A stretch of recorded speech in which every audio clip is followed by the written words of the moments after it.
Assalamualaikum warahmatullahi wabarakatuh.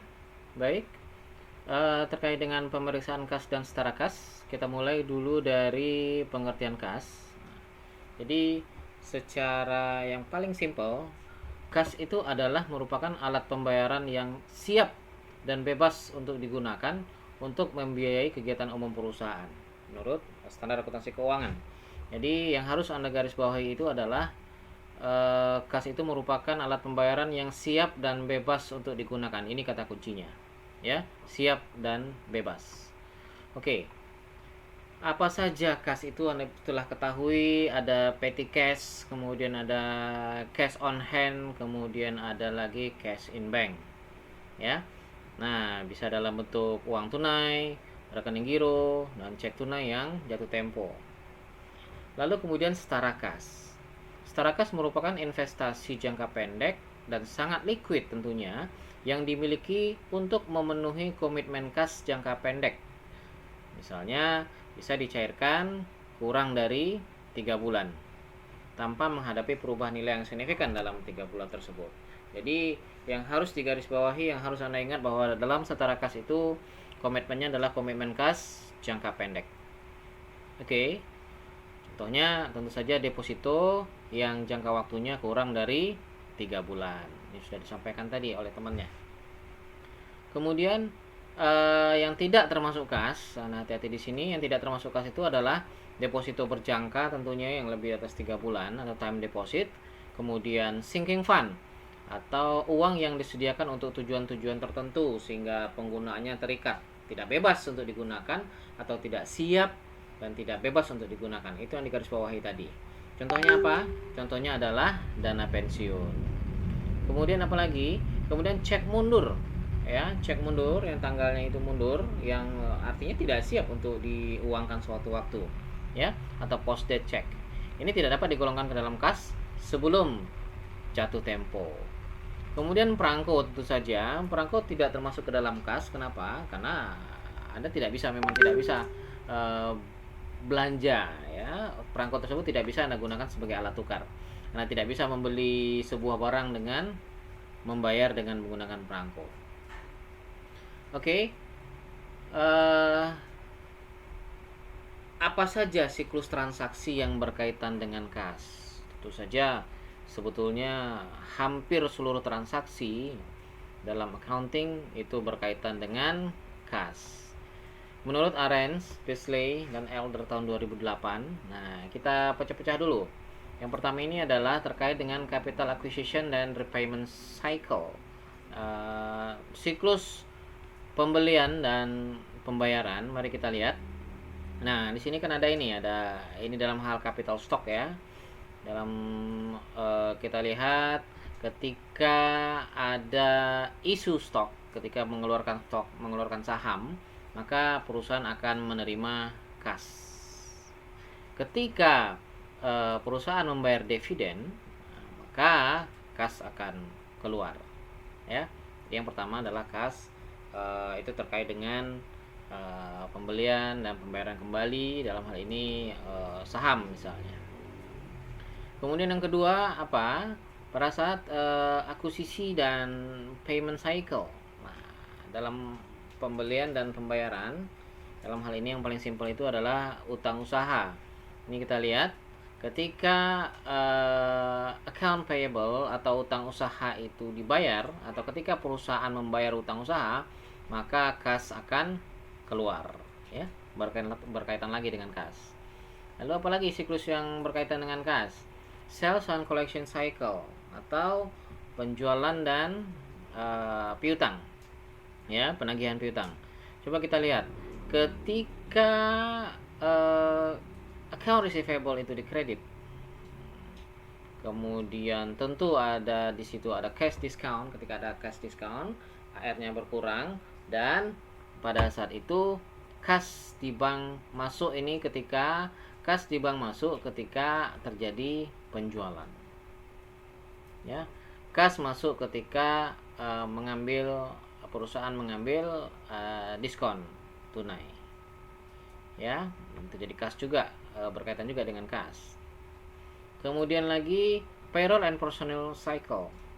yang berkaitan dengan penggajian dan kepegawaian. Jadi ketika ada pembayaran accrued, gaji, upah, bonus, komisi dan seterusnya, maka tentu kas akan keluar. Ya, kemudian akan pembayaran pajak, kas juga keluar dan seterusnya. Oke. Lalu kemudian apa saja kemungkinan salah saji atau apa saja kemungkinan temuan dalam akun kas dan setara kas? Nah, yang pertama adalah adanya jumlah fisik kas tidak sesuai dengan catatan. Ya, mungkin di catatan ada kas kecil senilai 5 juta, tapi di dalam kenyataannya fisiknya nggak sampai 5 juta. Oke, atau bisa jadi fisiknya bisa lebih dari 5 juta, 5 juta 100, 5 juta 200 dan seterusnya. Ini salah satunya disebabkan oleh ketidaktelitian dari pemegang kas, ya. Nah, apa kemungkinan salah saji atau kemungkinan temuan dalam akun kas dan setara kas? Konversi dari falas tidak sesuai. Artinya ketika perusahaan mengkonversi valuta asing atau kas dalam bentuk mata uang asing ke rupiah, mereka tidak menggunakan kurs tengah BI pada akhir periode. Apalagi kemudian salah dalam melakukan perhitungan matematis, ini bisa saja terjadi sehingga auditor itu harus mengecek kembali perhitungan matematis.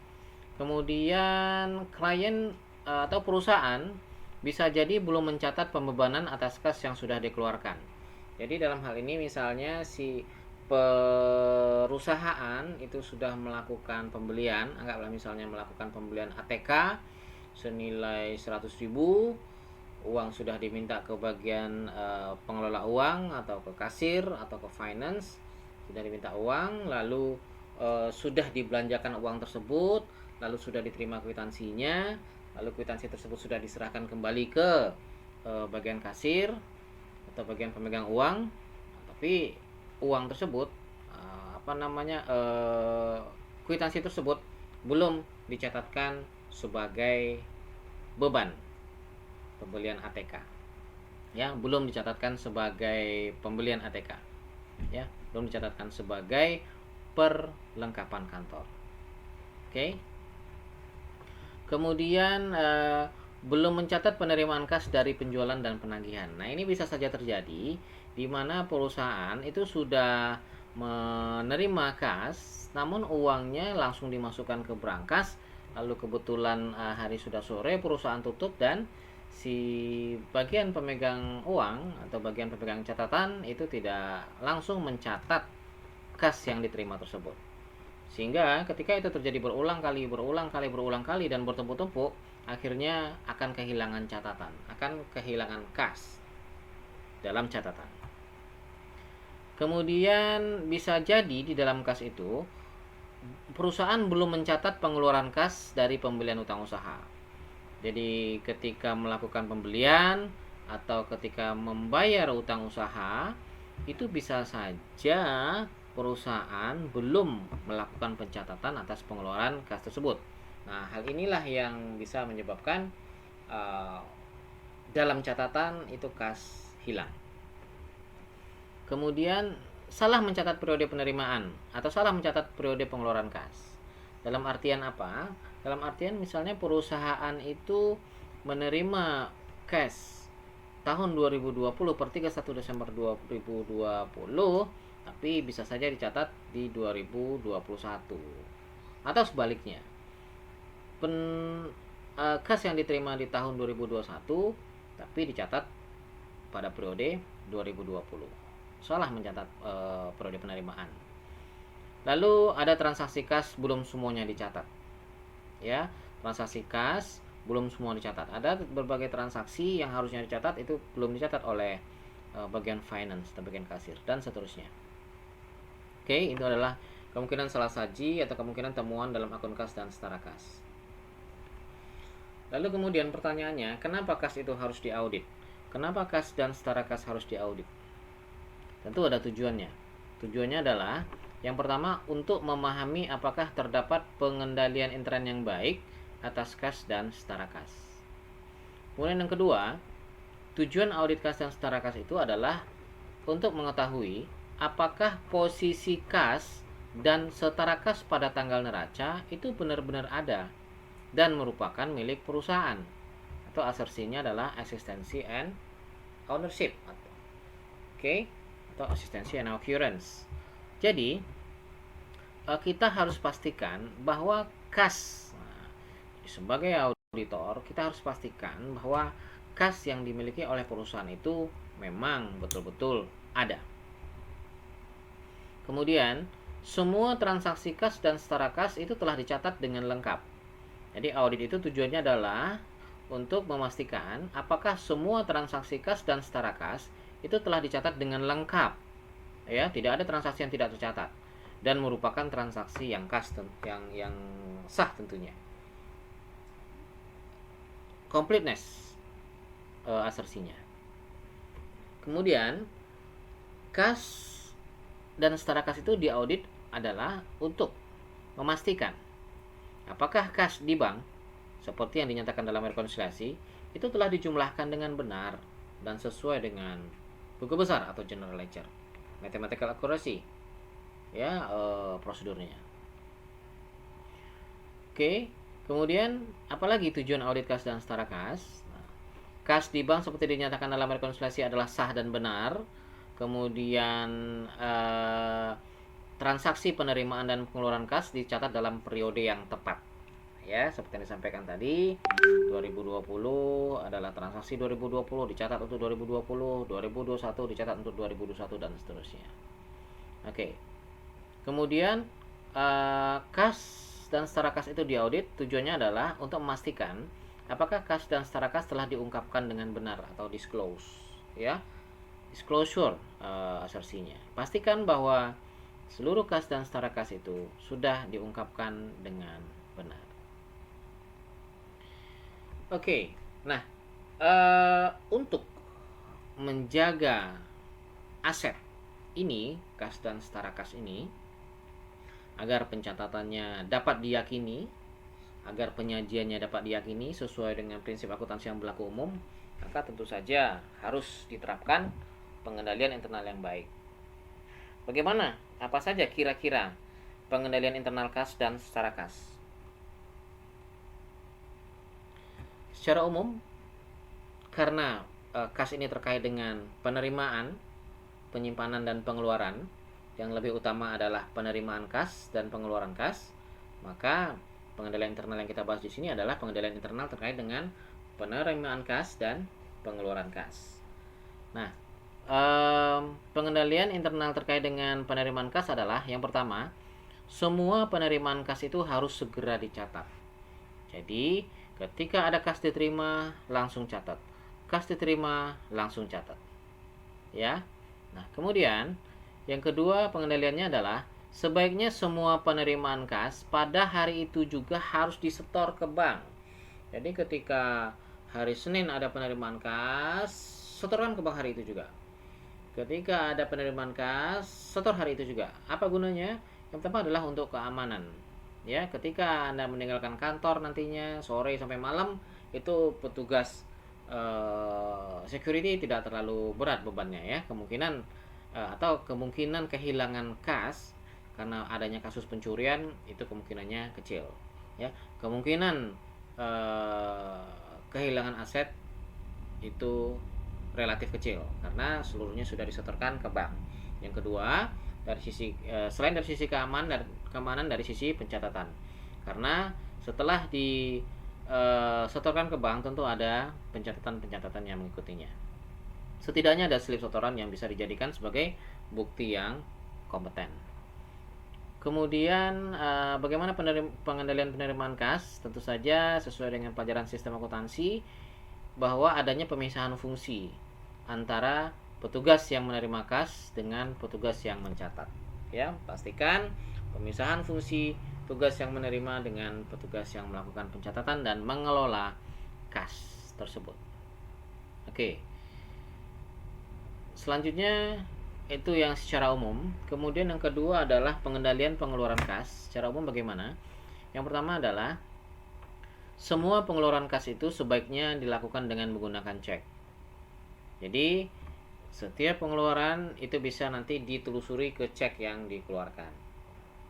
Tapi masalahnya adalah tidak semua pengeluaran bisa dikeluarkan melalui cek. Ada pengeluaran yang jumlahnya itu tidak worth it jika dilakukan dengan menggunakan cek. Pengeluaran kecil. Nah, jadi solusinya adalah pengeluaran yang dalam jumlah relatif kecil itu biasanya menggunakan dana kas kecil. Ya, kita tidak perlu mengeluarkan cek untuk pengeluaran yang senilai 500.000, 1 juta, 1.500.000 dan seterusnya. Ya. Oke, kemudian bagaimana pengendalian pengeluaran kas yang baik? Cek itu harus ditandatangani oleh minimal 2 orang pejabat. Ya. Ini gunanya adalah untuk saling kontrol. Jadi satu lembar cek itu harus ditandatangani oleh minimal 2 orang pejabat yang berwenang.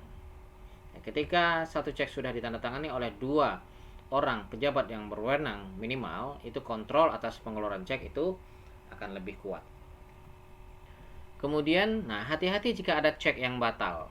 Jika ada cek yang batal digunakan atau cek yang salah tulis yang sehingga cek tersebut tidak bisa digunakan lagi, maka harus diarsip dengan rapi. Harus dicatat nomor berapa saja cek yang batal, yang tidak jadi digunakan. Lalu dicoret, dicoret sehingga tidak bisa diuangkan lagi, dan catat dan diarsip dengan rapi. Oke. Nah, kemudian ini yang tidak kalah penting bahwa ketika cek itu sudah dikeluarkan, maka sebaiknya diberikanlah cap lunas sebagai bukti bahwa cek itu sudah dikeluarkan dan sudah dicairkan. Oke. Berikutnya adalah lalu sebagai auditor, bagaimana cara memahami pengendalian internal? Jadi kita sebagai pihak ketiga, sebagai pihak luar, tentu pada awalnya tidak mengetahui bagaimana pengendalian internal yang terjadi di perusahaan. Ya, bagaimana cara mereka pengendalian internal dalam penerimaan kas, bagaimana pengendalian internal mereka dalam pengeluaran kas. Kita nggak tahu sebelumnya. Ya, karena kita pihak luar, bukan pihak dalam. Nah, untuk memahami pengendalian internal tersebut, tentu ada cara-cara tertentu agar auditor bisa memahami pengendalian internal dari perusahaan atau dari klien. Kenapa harus dipahami? Nah, pengendalian internal klien ini harus dipahami agar auditor bisa menentukan kira-kira bagaimana prosedur audit yang akan dilaksanakan, seberapa besar bukti dan teknik untuk mengumpulkan bukti yang akan digunakan dalam mengambil kesimpulan. Oke, ada 3 teknik memahami pengendalian internal. Yang pertama adalah dengan melakukan wawancara atau interview. Jadi sebagai auditor bisa melakukan, menginterview, mewawancara bagian-bagian terkait tentang pengendalian internalnya. Ya, misalnya Anda pengen mengetahui bagaimana pengendalian internal pengeluaran kas ketika terjadi kas bond. Nah, Anda tanyakan ke kasir, bagaimana nih teknik pengeluaran kasnya, bagaimana pengendalian internalnya. Dimulai dari pengajuan kasbon, kalau mengisi kasbon, otorisasi dan seterusnya sampai uangnya dikeluarkan dan diterima oleh si pemohon. Nah, itu bisa melalui wawancara. Nah, ketika wawancara tidak bisa dilakukan, maka bisa dilakukan dengan menggunakan internal control questionnaire. Lakukan dengan questionnaire. Ya. Ketika questionnaire ini bisa dilakukan ketika Anda tidak mau mengganggu aktivitas karyawan yang bersangkutan ketika load kerjanya sangat sibuk sehingga tidak bisa untuk di interview. Lakukan dengan internal control questionnaire. Berikan questionnaire, dimana questionnaire tersebut nanti bisa diisi pada kesempatan lain yang mereka tidak terlalu sibuk, tapi dalam waktu dekat. Ya. Kemudian cara lainnya adalah dengan mempelajari flowchart. Jadi ketika wawancara internal control questionnaire itu agak tidak bisa dilakukan atau Anda merasa itu belum cukup, maka Anda bisa mempelajari flowchart. Anda minta flowchartnya, lalu Anda pelajari flowchart yang ada di perusahaan. Nah, ini kira-kira bagaimana bentuk internal control questionnaire dari kas dan setara kas. Nah, yang pertama adalah pertanyaannya, apakah digunakan kwitansi khusus perusahaan? Nah, ini jawabannya adalah ya, tidak, dan tidak relevan. Nah, bila ya, bila perusahaan menggunakan kwitansi khusus, apakah bernomor urut tercetak? Ya. Apakah digunakan menurut urutan nomor urut? Ya. Apakah bentuk pembayaran menggunakan kwitansi? Nah, ini berbagai pertanyaan ini menuntut jawaban ya untuk pengendalian internal yang baik. Ya. Nah, jadi nanti Anda sebagai auditor tinggal menganalisis, mempelajari apa jawaban dari si klien terkait dengan pengendalian internal kas dan setara kas. Bila digunakan bon penjualan kontan, apakah bernomor urut tercetak? Nah, ini dia nih. Nomor urut tercetak, nomornya apakah berurut apa tidak. Nah, ini adalah untuk pengendalian. Ya, supaya tidak terjadi double pengeluaran atau misalnya pengeluaran fiktif dan seterusnya. Nah, ini dia.